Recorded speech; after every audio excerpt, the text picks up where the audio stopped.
Si vous avez vécu cela dans votre enfance, vous faites partie des élus et personne ne vous l'a jamais dit. Islam. Assalamu alaikum wa rahmatullah wa barakatuh.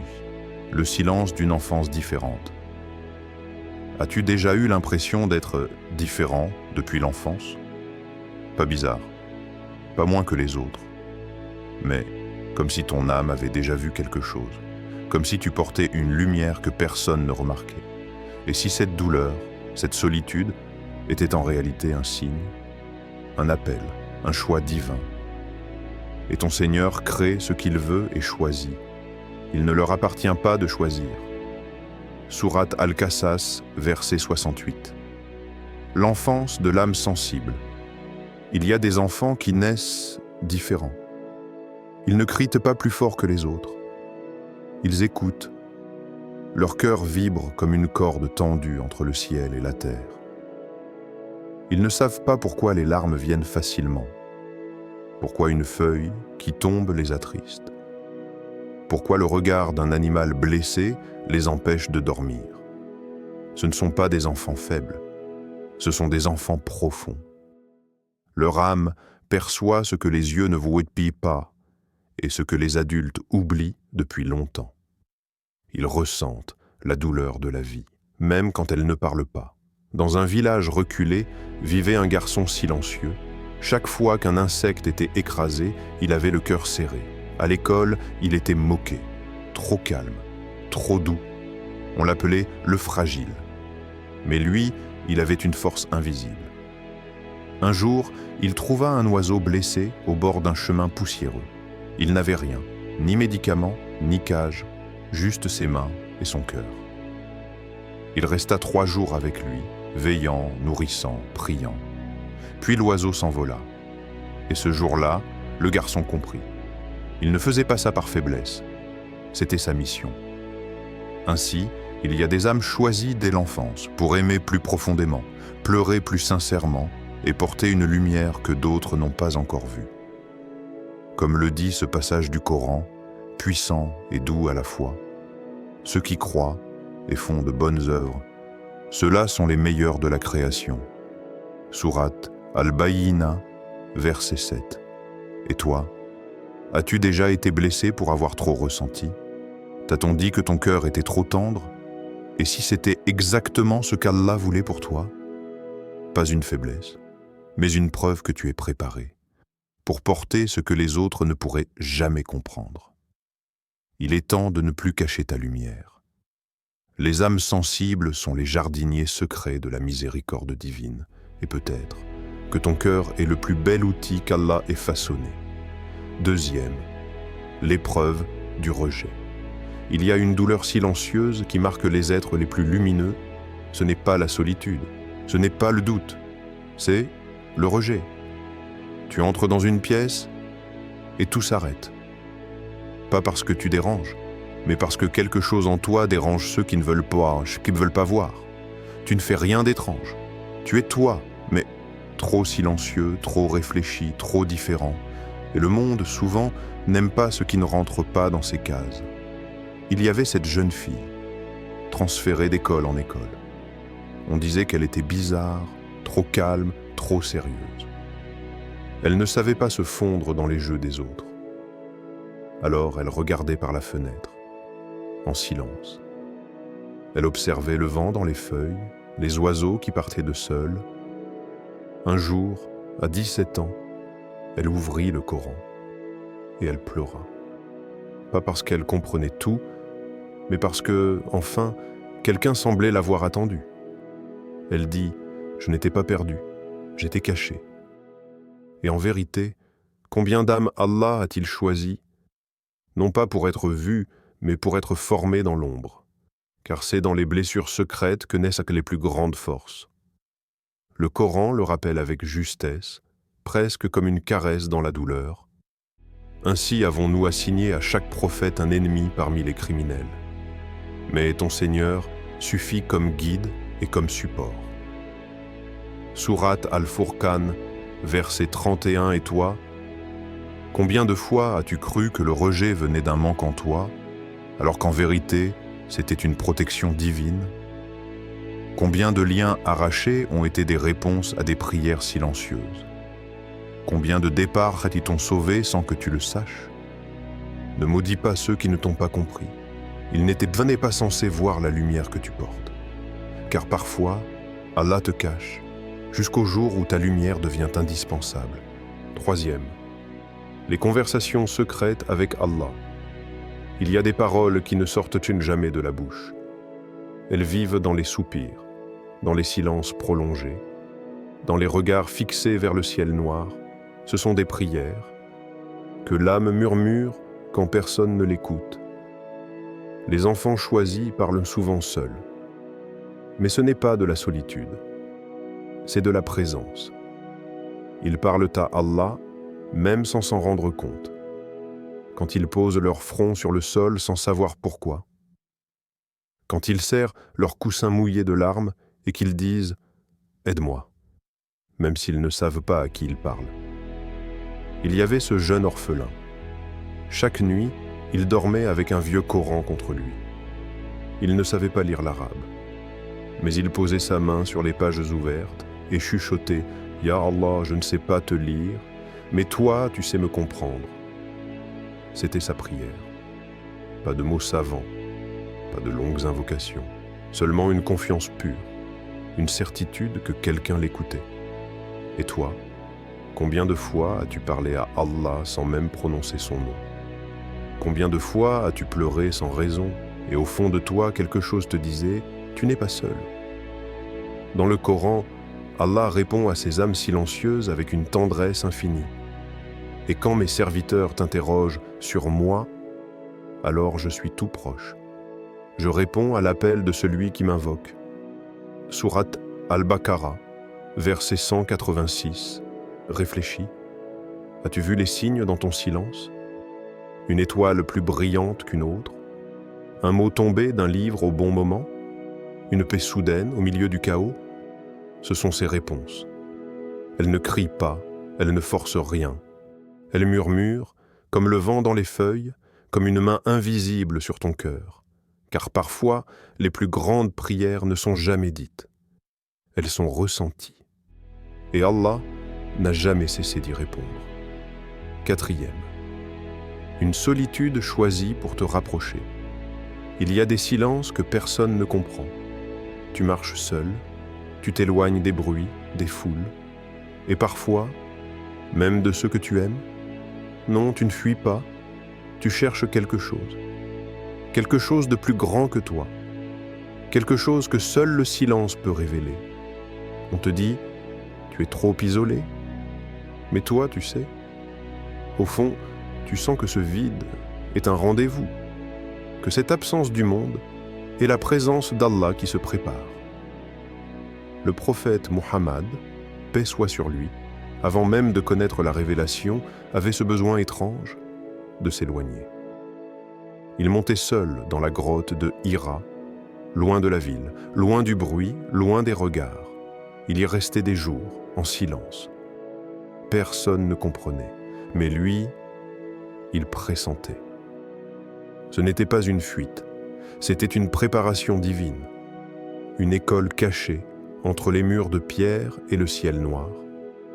Et toi, peut-être que ta solitude n'est pas une malédiction, mais une grotte invisible que personne ne voit. Un lieu sacré où Allah t'enseigne, sans tableau, sans parole, sans bruit.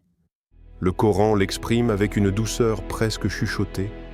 Et rappelle-toi ton Seigneur en toi-même, en toute humilité et crainte, sans voix haute matin et soir.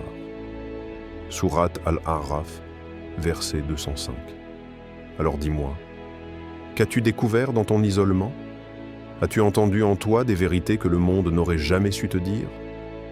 As-tu senti que cette solitude, parfois douloureuse, était en fait un voile protecteur, posé par Allah lui-même sur ton cœur?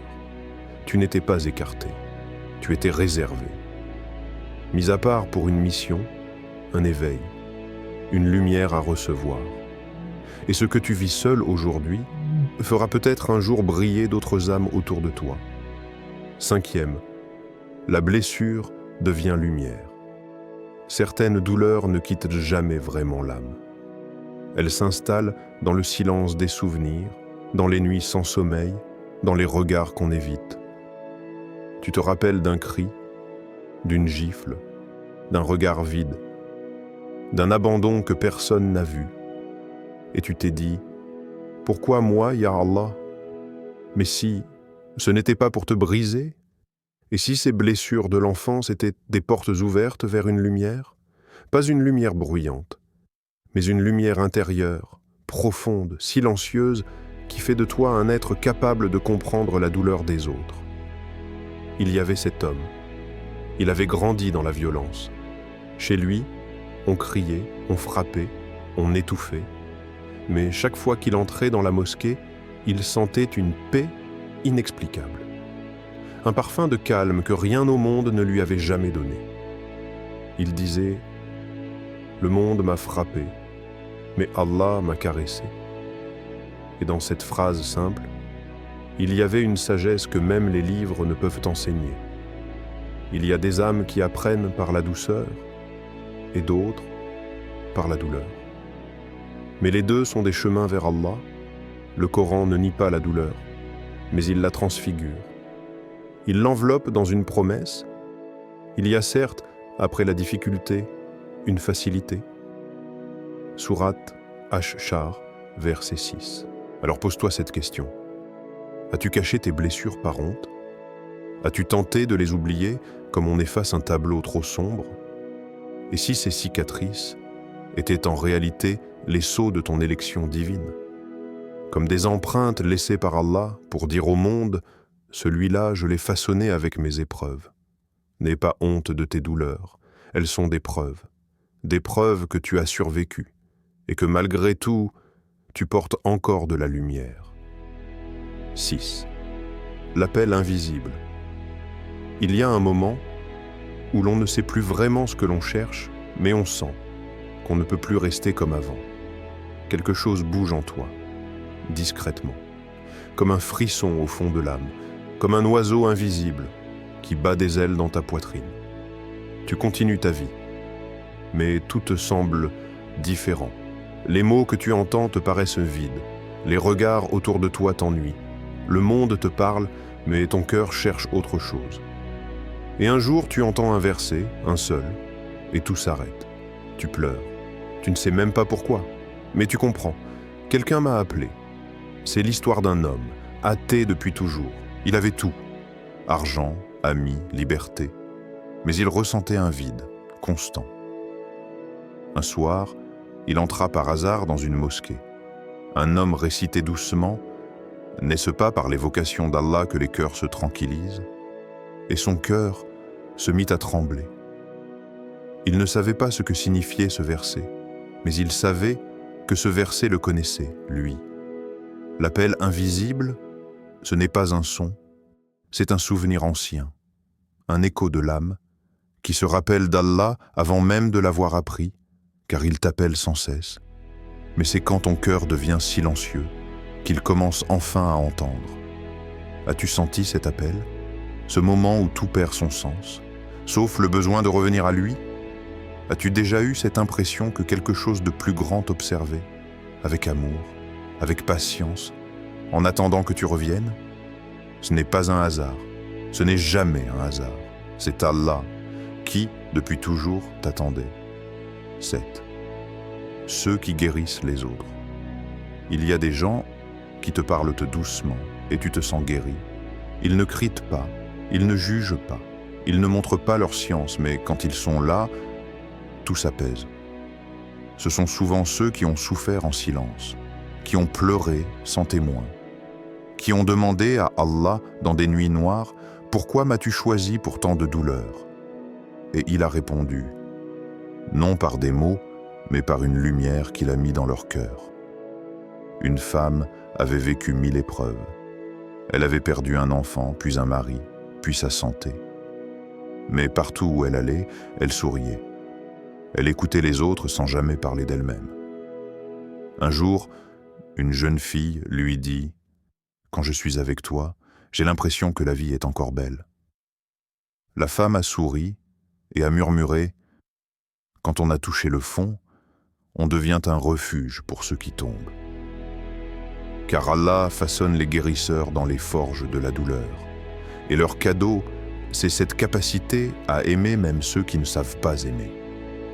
Le Coran nous rappelle que certains sont porteurs d'une lumière invisible. Et nous avons fait d'eux des guides qui dirigent par notre ordre, car ils étaient endurants et croyaient fermement en nos versets. Sourate As-Sajda, verset 24. Et toi, as-tu remarqué que tu devenais la personne vers qui les autres viennent pleurer? As-tu senti qu'on te confie les douleurs parce que ton âme les comprend? Et si ta sensibilité, ta douleur, étaient justement les clés qui te transforment en guide silencieux, pas celui qui parle fort, mais celui dont la simple présence soigne. 8. Le poids sacré du regard. Il y a des regards qui ne sont pas comme les autres. Ils ne jugent pas. Ils ne consomment pas. Ils portent. Les enfants choisis ont souvent ce regard. Un regard qui voit trop tôt, qui voit au-delà des sourires forcés, au-delà des murs qu'on construit autour de nos cœurs. Ils observent en silence. Ils remarquent ce que personne ne remarque. Ils sentent totalement ce que personne n'ose dire. Et parfois, ce regard leur pèse, parce qu'il n'a pas de place dans un monde trop rapide. Un monde qui fuit la profondeur. Un monde qui a peur, des âmes éveillées. L'histoire d'un jeune homme, discret, effacé. Il ne parlait presque pas, mais les gens venaient lui confier leurs secrets, sans savoir pourquoi. Un jour, un ami lui demanda « Pourquoi tout le monde vient vers toi ?» Et il répondit simplement « Parce que je les vois, même quand ils essaient de disparaître. » Ce regard, c'est un don, mais aussi un poids, car voir, c'est porter. Et porter, c'est s'élever. Allah donne ce fardeau à ceux qui peuvent le transformer en lumière.